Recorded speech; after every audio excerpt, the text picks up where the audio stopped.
So we're going to look at the age of the earth in the first presentation, and as Josh said, in the second presentation, we've made a change, and we're going to look at dinosaurs instead. So, because I'm looking at the audience, and I think we need to make a little change here. So, one of the things that you'll see here is Richard Dawkins makes an interesting statement.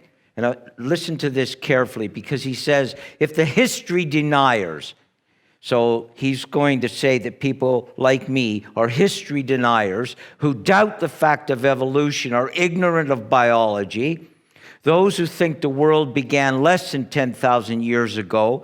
For those of you who were here this morning, remember what I said? 6,000 years. Are worse than ignorant. They are deluded to the point of perversity. They are denying not only the facts of biology, but those about physics, geology, cosmology, history, and chemistry as well. I love it. Dawkins has called me ignorant. He's called me a history denier. He's called me deluded to the point of perversity. So let's see if he's right. One of the things, though, that I'm going to present to you is actually evidence from the facts supports my claim that the world is only 6,000 years old. And yet, when we look at the situation, it is sad, because within the church today, there are many people who do not believe that the world is 6,000 or less, but it's actually 4.5 billion years old. And here, for example, from the Westminster Theological Journal, my denomination would get some pastors from the Westminster Seminary, and Davis Young, writing in it, he says, in the future, wrestling with geologically relevant texts such as Genesis 1 to 11, evangelical scholars will have to face the implications of the massive geological data indicating that the earth is extremely old, indicating that death has been on earth long before man, and indicating that there has not been a global flood. So he's contradicting everything I said this morning. So the problem is that even within the church, within the theological seminaries, there are people who are pushing this idea that the earth is very old and that death wasn't introduced by Adam, but death preceded Adam by millions of years. So why does this matter? Because it deals with questions that young people are being asked and are being confronted with in their schools, and then if they go to university. So they'll ask questions, well, could God have created the earth billions of years ago and allowed it to develop through geologic processes, and then at some point put life on it, and at some point breathe into that pre-hominoid creature the breath of life and make it into a man? And doesn't the presence of all these fossils indicate that millions of years have gone by? Could billions of years be fit between Genesis 1:1 and 1:2? This is called the gap theory. And isn't there lots of geological evidence? Dawkins said there was lots of evidence that the earth is very old. But does the Bible tell us how old the earth is? And I'm going to tell you that the Bible does tell us how old the earth is. And we can actually see it. Could we propose a way to rationalize the Bible, the biblical account, with the geological record? So here are some books that have come out recently. Baker Bookhouse published this, a prominent evangelical publisher. This one, just let me check my notes here. This one here was published by, well, it's written by professors at Calvin College, the middle one. And then the third one is from Wheaton College. And all three of these, Biblical Case for an Old Earth, The Bible Rocks in Time, Presenting Old Earth. Davis Young is the one who wrote that earlier statement I quoted.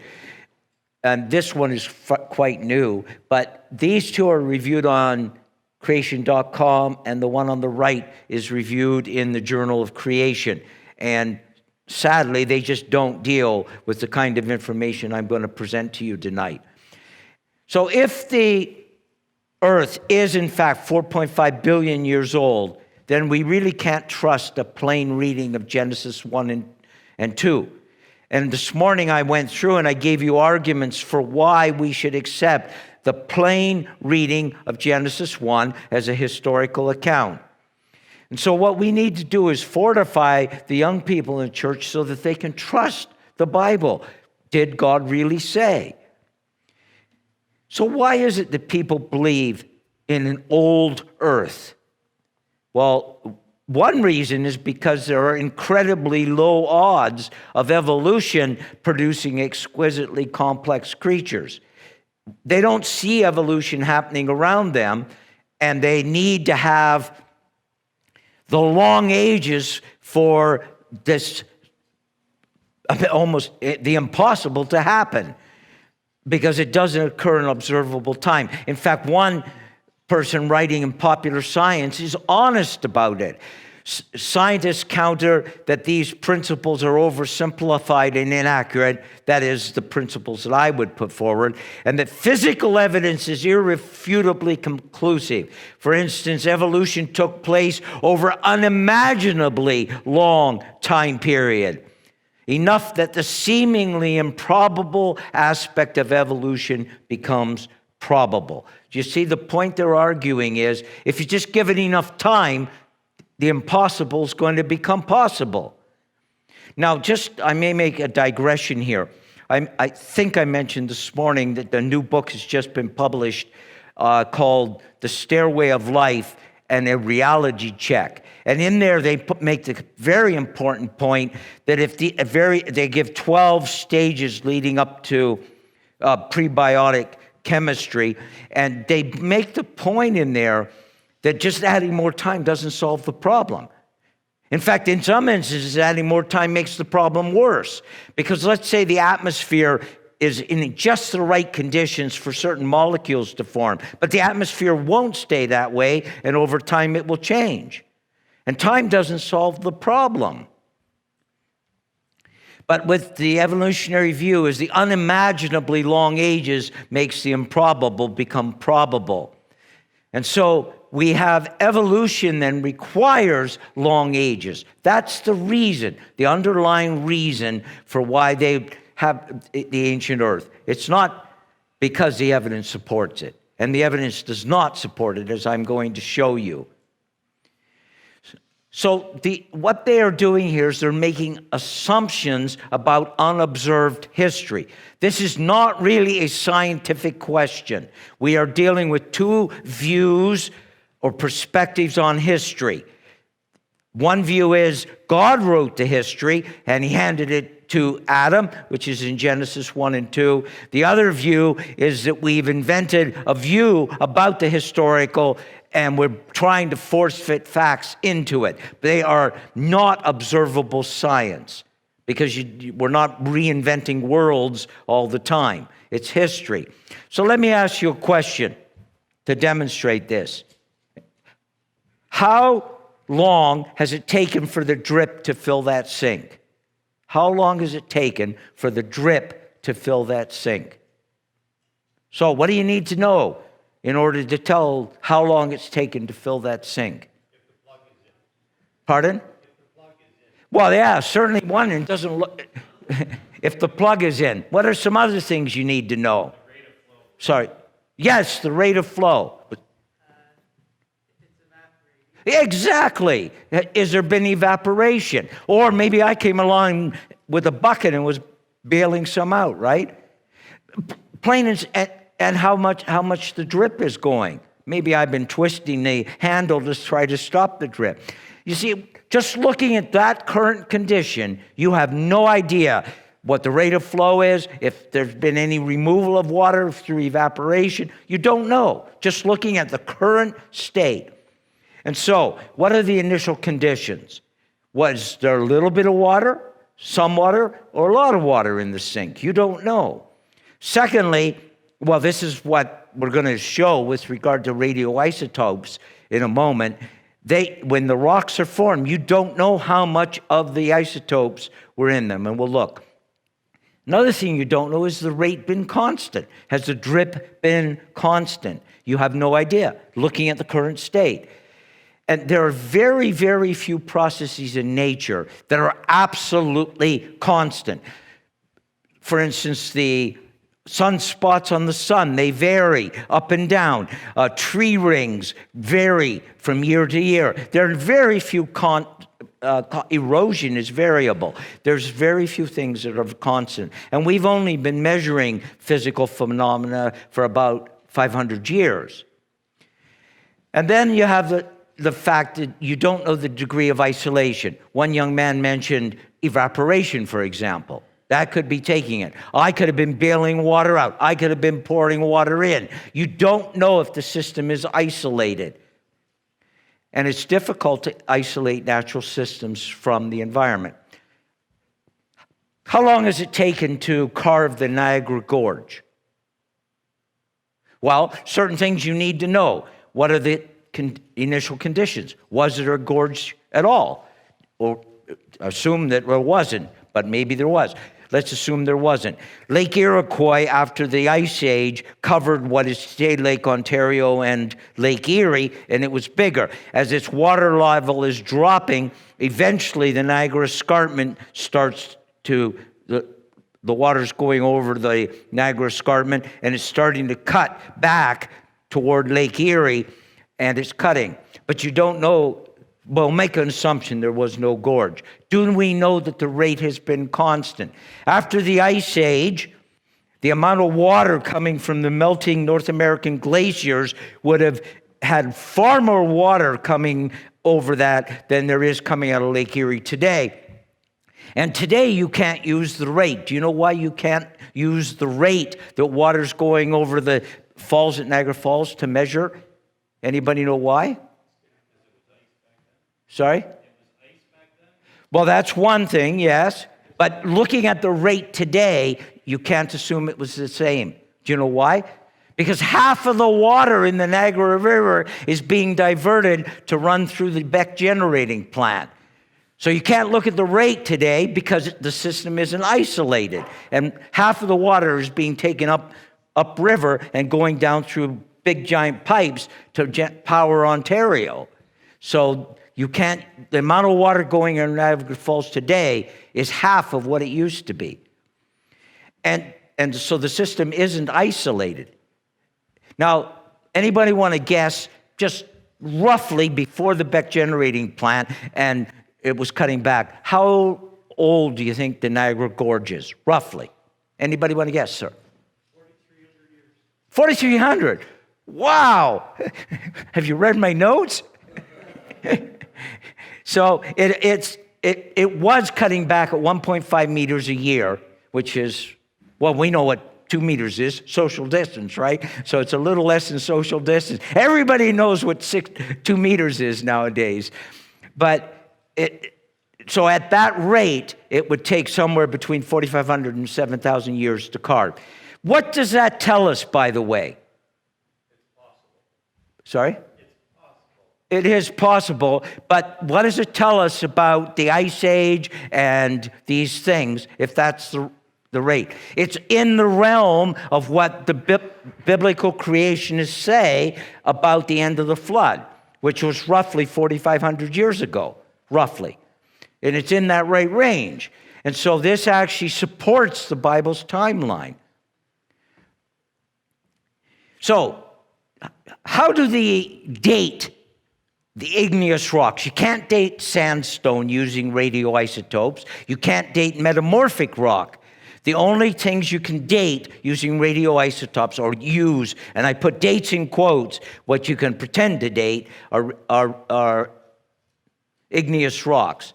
And so some of the methods they use, and we're going to just name these: uranium to lead, potassium to argon, decay, rubidium to strontium, and then carbon-14.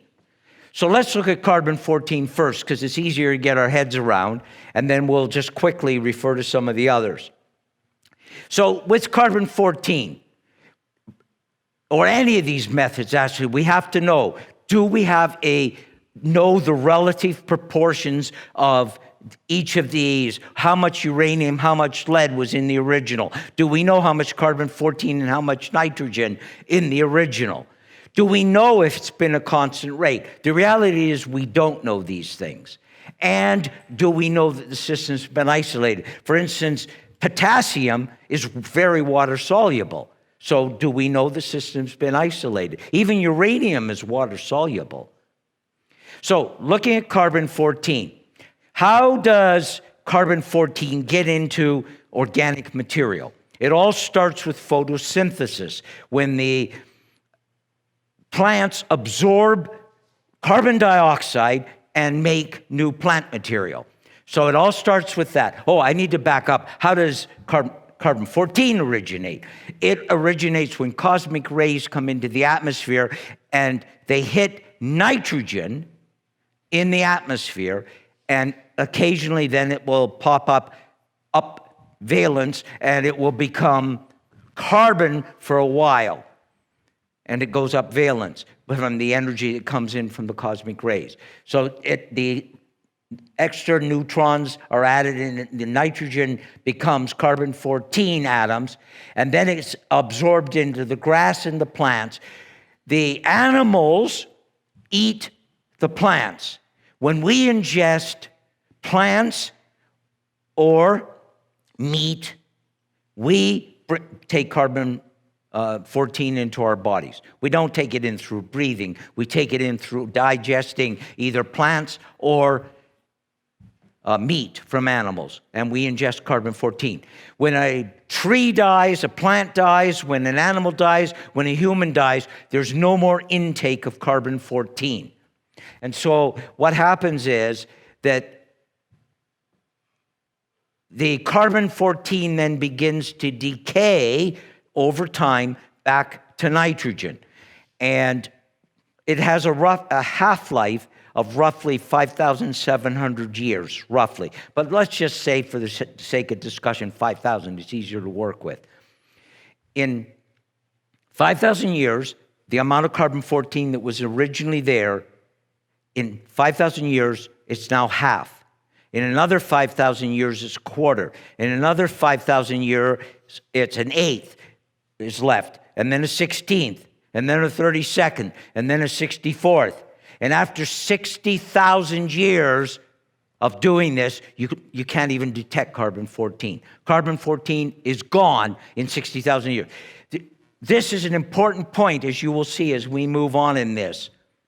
So here's an example. These Vikings burial ground, 250 Vikings buried here, and they believe they died of an epidemic. And it wasn't COVID-19, by the way. And the historical records around that time indicate that they died about 870 AD, around the time of Venerable Bede, not that he necessarily wrote it.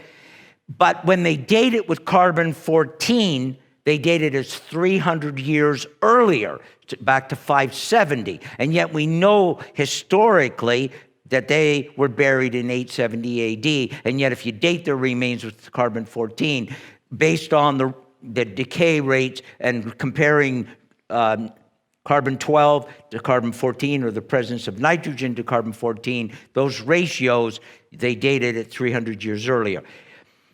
And so the method doesn't actually give very reliable results. In fact, one article in the Telegram said carbon dating might be wrong by 10,000 years. 10,000 years. And the method requires calibration. The farther back you go, the greater the distance becomes. In fact, one scientist did a lot of work on this using tree ring analysis, and his name was Suess, so they call it the Suess calibration curve, the Suess calibration curve, to try to make it. But the method is useless beyond 60,000 years, and it's virtually useless beyond 4,000 years because of the discrepancy becomes so great. And the problem is that accepted dates become selected dates. They say, well, that makes no sense because we know that that must be older, so we're going to reject that date. And one writer said about carbon 14 dating, the whole thing is nothing but 13th century alchemy, and it all depends upon which funny paper you read. And that's not a creation scientist. That was published in the New York Academy of Sciences. And they admit that, like, 13th century alchemy? So, carbon-14 cannot be used to prove anything, let alone that the Earth is very old, because it can't go beyond 60,000 years at the very best. Now, when we come to the other methods, uranium, lead, potassium, argon, and so on, what they do is they compare the ratios and they say, well, that rock is so old. Now let's look at some examples here. This Sunset Crater in Arizona, based on North American Indian records, was formed, the lava was formed about 1060 AD, 65 AD, and it's dated by these radioactive isotopes at somewhere around 200,000 years. Well, you say, well, that's still pretty old. But let's keep taking this a little further. This mountain in New Zealand, the trees were destroyed about 300 years ago, and the lava is dated at 485,000 years. Let's take it further. This is Mount Doom. Have you seen Lord of the Rings? This is in New Zealand, where Frodo, is it Frodo who takes the ring up the mountain? That's where they filmed it. And there were explosions in 1949, 54, and 75. And these lava flows are dated at up to 3.5 million years, and yet they have we know when the lava was formed. Here's another example from Hawaii. 1800 was when the volcano was formed, and its average dating is 1.41 billion years. And yet it was 1800. And rock formed in 1980 from Mount St. Helens has been dated at 350,000 years. So these dates are useless. Here's an example, another example of a lava that has formed around a piece of wood. And the piece of wood has been charred, but it hasn't been completely burned away, is dated with carbon-14 at 45,000 years. It's less than 60,000 years. But the potassium argon, the lava is dated at 45 million years. Here's another from the Grand Canyon. There's volcanic activity that produced lava, and that is dated at 100 million years, but it's sitting on rock below it that's dated at 5 million years using the index fossils method. So you have rock below dated at 5 million years, and the rock above dated at 100 million years. The dating methods using radioactive decay produce useless results. Now, there is, in fact, no objective independent measure in nature that can be used to demonstrate the age of the Earth. The isotope ratios established when rock was formed don't give us a measure of time, and we weren't there to know what the actual ratios were. The rocks of known age, where we know the age because of the volcano, we see that the method doesn't work. So here, Mount Stromboli, 1963, 2.4 million years. Mount Etna in Sicily, 1964, 700,000 years. We know the method doesn't work, even when we know when the rocks. And rocks of unknown age, the method is assumed to work. But no radioactive isotope dating method actually gives a true age for the Earth. So here's just a quick summary on it. The Earth is old, and the contrary dates are dismissed. They make an assumption. The Earth is old, therefore any date that disagrees with it, we throw it out. And they haven't proven the Earth is old. They've just made an assumption. They say the method just can't be wrong, and unreasonable dates are dismissed. This is arbitrary. Any contrary evidence, like I've just been showing you, is dismissed as rare. But it's not rare. I can list many, many more examples. And this is a rationalization and it's false. The contrary dates are rejected as being tainted. You must have a bad sample. Special pleading. The dating method cannot fail. Blind faith bias. Do you see what's happening here? This isn't empirical science. Evolutionists accept a non-scientific approach because they can't conceive that the method could be faulty. And if you're more interested in this and more, we have 2 books, and I have copies out there, Rocks Aren't Clocks and Thousands Not Millions. And you can get it. Now, I indicated to you the Bible actually tells us how old the earth is. It is the only objective, absolute measure of how old the earth is. So, in Genesis 5, from creation to Shem, we see in the genealogical accounts 1,556 years in Genesis 5 leading up to Shem.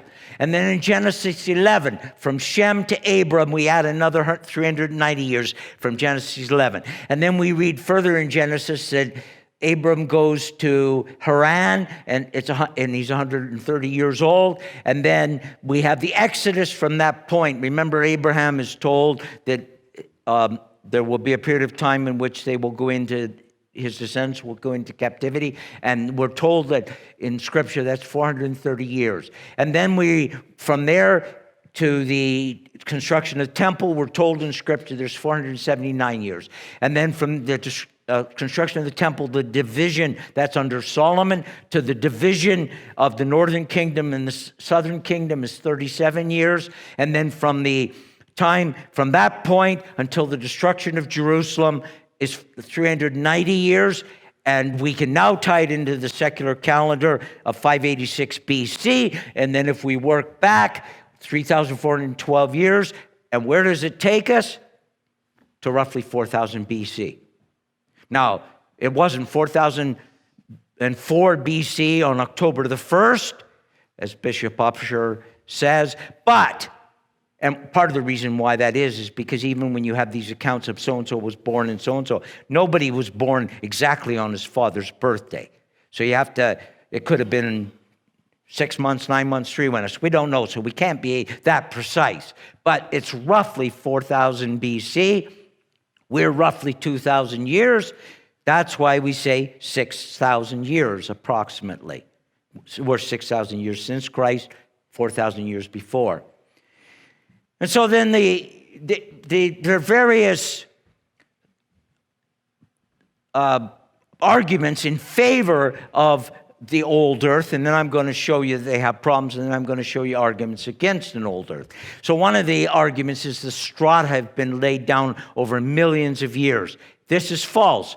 We've seen examples where tree trunks go through many layers. They admit that this was laid down quickly, but they say it was through local floods. And there are many, many examples of these around the world. They just won't accept the global flood. But this the flood provides a better explanation for this. They claim that coal formation takes a long time. It is false. Coal can be formed in a matter of weeks if you have high-quality organic material, lots of heat and pressure. Well, that's exactly what you would have had in the flood. Really good quality organic material and all that sediment being laid down quickly, and there's lots of pressure as the sediment. The flood provides a better explanation. They say coal takes millions of years or was formed millions of years ago. Now, what did I tell you about carbon-14? When will carbon-14 disappear? Anybody remember? It's all gone. Huh?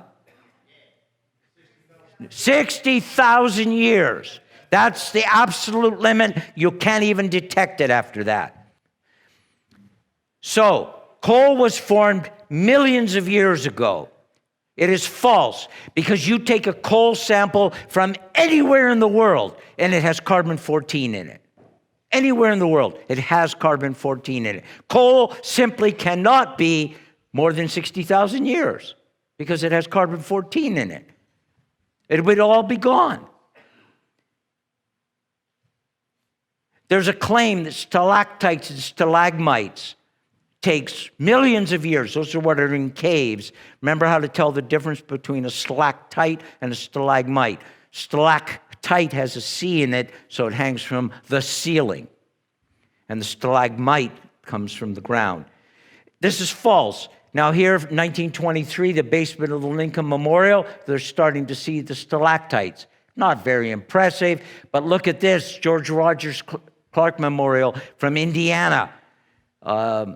And it was built in 1933, and there's a stalactite, stalagmite. That didn't take millions of years to form. Here, National Geographic reports of a bat being covered with the calcium buildup. The bat hasn't decayed away yet, and it's covered. It doesn't take millions of years to form stalactites and stalagmites. The flood provides a much better explanation.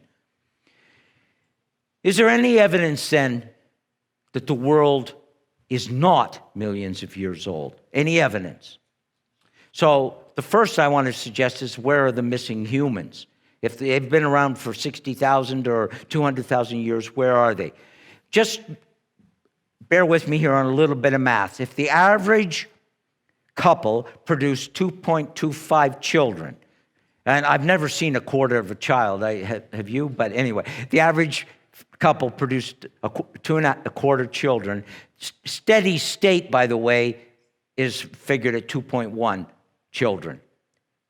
So we're only talking a tiny bit above steady state. And if humans had been around for 60,000 years, the world population would be 21 trillion in 60,000 years, with 2.25 children on average. But you can go to this website, and you can't quite see it, but down at the bottom, I plugged in 4,400 years, drag it across. I assumed that we had 6 people, Shem, Ham, and Japheth and their wives, and I assumed a rate of 2.1005, just barely above steady state, just barely. And I plugged that data into that model. I didn't invent the calculator. It's not a Christian who's trying to prove a point here. And the flood ended roughly 4,400 years ago, roughly. And look at the population it calculated, 9 billion. Now, the world's population is not quite 9 billion, but it's very close to that right now. You see, the Bible's time scale works. We're back to the mitochondria example, which we had this morning. So bear with me for those of you who were this morning, because this is important in terms of dating the age of the earth. Mitochondria are the parts of the cell that act as the generators for producing electricity. They take our food energy and they convert it into electricity for the cells to use it, like the Beck generating plant and the Niagara River.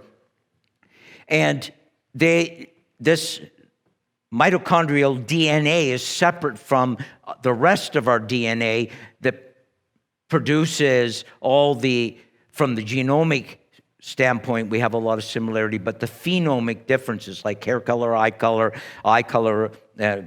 skin color, and so on, minuscule part of the genetic makeup out there. But in mitochondria DNA, humans are all essentially identical. And we're all descended from, they can trace it back. In fact, they refer to mitochondrial Eve. Of course, they put quotes around it in the literature. And studies were done with the descendants of Russian Romanov family, or descendants of veterans of the American Civil War. And they had, one example is they could have a hair sample from a hairbrush that a Russian princess would have used, and it's in a museum, and they know who her great-great-great-great-grandchildren are, and they are able to take the DNA samples and see from the mitochondrial DNA in the hair cells and compare them. And Ann Gibbons reports that evolutionary studies led them to expect about one mutation in 600 generations, one every 12,000 years. So they were stunned to find 10 base pair changes, which gave them a rate of one mutation every 40 generations, or one every 800 years. And what's happening here is the mitochondrial DNA is actually changing too quickly. And if humans have been around for 60,000 years, there should be a lot more changes based upon the short period of about 150 years that they've studied. And what she says in the article is the measured rate indicates mankind has been on the earth for only 6,000 years, which is what I've been contending. And then, as I say, she says, but nobody believes that. But there's more. Recently, in Nathaniel Jason, in The New Origin of the Species, he has studied the mitochondria DNA on roundworms, water fleas, fruit flies, and baker's yeast.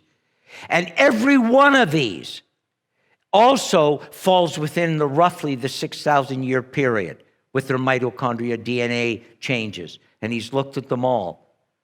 It's not just human mitochondria DNA, it's all these creatures that are giving the same consistent result of roughly 6,000 years. And the predicted measured mitochondria DNA change rate indicates a recent creation. And if you want any of these references, I can give them to you. Then we have the genomic decay. And I mentioned this morning. And sadly, I don't have any more Sanford's book. They should ship me more of them. The ones they shipped have already been sold. But mutations are overwhelmingly negative, and the mutations are accumulating in each generation. And the mutations are predicted that they're going to destroy the human population in about 300 generations. We're roughly 200 generations since Noah. There is no conceivable way that humankind have been on the earth for 1,000 generations. It's impossible because the genomic decay is getting worse and worse and worse. Here's some more evidence that the earth can't be millions of years old. Helium is produced from radioactive isotopes that decay, and they give off helium. The amount of helium in the atmosphere at the current measured rates would all have accumulated in 2 million years. All of it in 2 million years. Now, remember, there may have already been helium. We don't know what the initial ratios are. The rates may have been a lot faster in the past.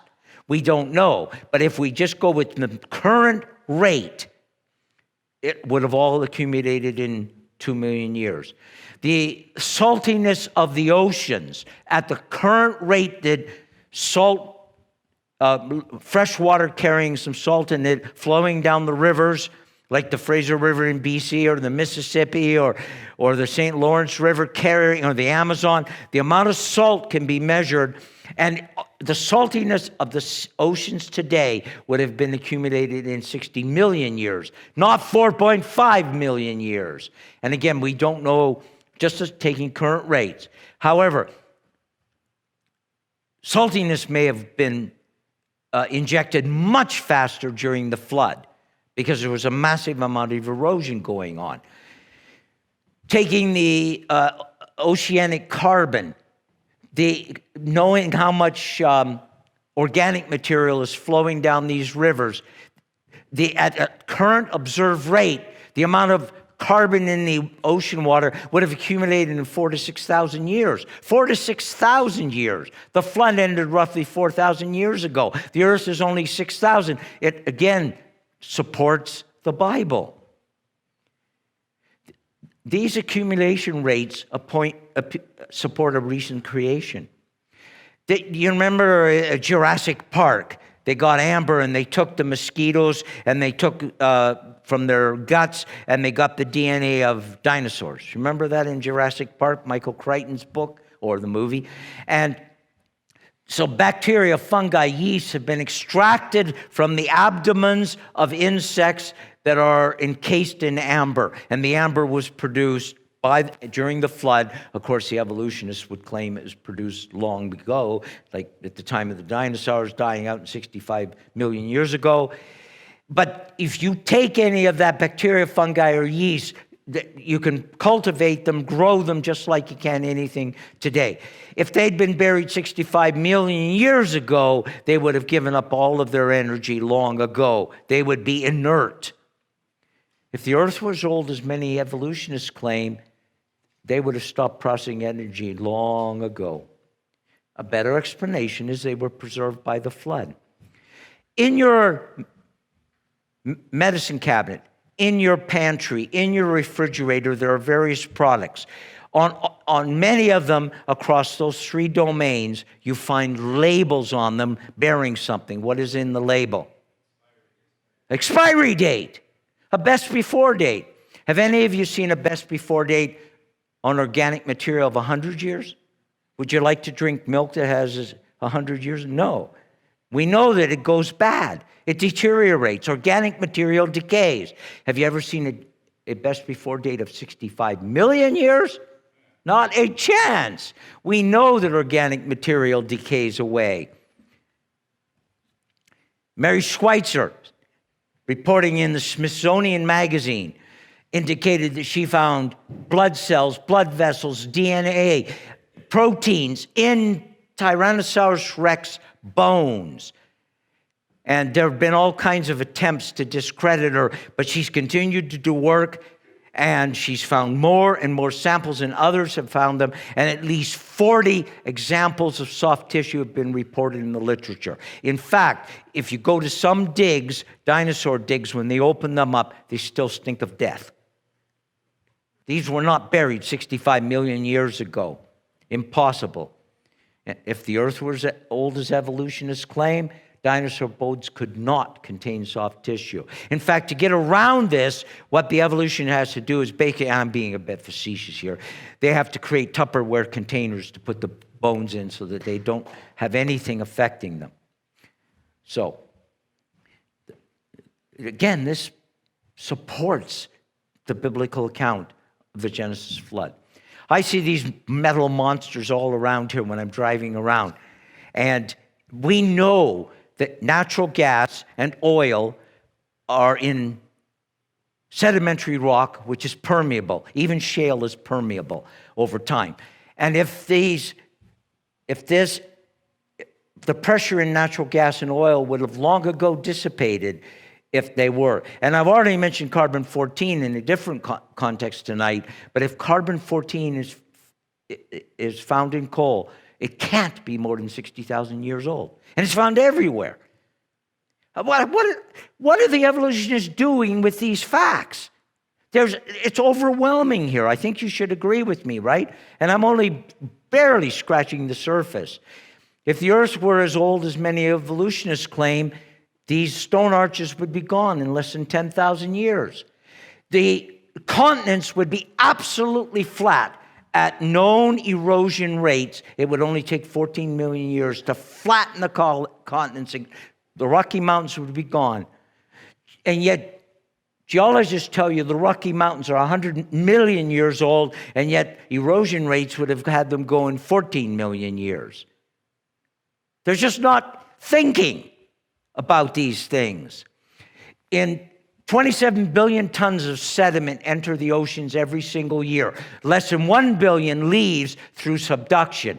If the earth were as old as evolutionists claim, the oceans would be completely filled with sediment, the continents would be completely eroded, and the earth would be as smooth as a billiard ball. The earth were as old as many evolutionists claim, the earth's magnetic field would have absolutely no strength. Empirical analysis has shown that in 1,000 years, from 1000 AD, artifacts that were made out of iron to the modern artifacts 1,000 years later, made out of iron substance like a horseshoe, the magnetic field has been declining by 40% during that time. And if you project it out, in 1,000 years from now, there will be no magnetic field left on the earth. Evolutionists counter and they say, well, the magnetic field flips around. no empirical evidence. Well, they say it must. Why? Because the earth is very old. Surtsey Island off of Iceland, it formed by a volcanic eruption 1963 to 1967. If you look at it today, this is Surtsey Island today, it looks very old. It has rounded rocks, it has beach sand, it has organic material, erosion in it. It looks old, and yet it's, 70 years old? And yet it looks old. And appearance of age is not evidence of age. Suppose you could travel back in time. Do a thought experiment here. And you were in Cana of Galilee and you saw this wedding going on. And there's a gentleman there named Jesus. And his mother comes to him and she says, "Oh dear, Jesus, we've run out of wine." Well, Jesus says, "Go and fill a bunch of jars with water." And then the wine steward comes along and he tastes it. And he says it's the best wine he's ever tasted. He says, "Wow, it must have grown on amazing grapes, and it must have been aged for 10 years and so on. And yet it was made an instant before." Appearance of age is not evidence of age. Or so you're on the shore of Galilee a little while later, a year later, and a little boy has some fish in a bag and some bread in a bag. And Jesus starts taking. Now, if any ichthyologist saw that fish, he was going to tell you it was 6 years old. And yet Jesus keeps breaking the fish apart, and more fish keep materializing. And yet it's not. It's coming into existence. Appearance of age is not evidence of age. Or assumed age is not necessarily its true age. God created a fully formed entities when he created. And so the superficial appearance of history or superficial appearance of a formation process is not evidence of it, because God isn't being deceptive here. He told us how he created in a mature form. Just look at some of the things we can take out of Genesis in the creation account that have an appearance of age. The continent had topsoil on it because trees were able to grow. The plants were created bearing seed. They didn't grow and then have their flowers and then get pollinated and then produce their seed. They were instantly there. The land had a drainage system. We're told that a river flowed out of Edom and formed into 4 rivers. The marine animals could fly, could swim and breathe with gills. Birds could fly. They didn't have to grow up and be dumped out of their nest and learn to fly. They already could fly.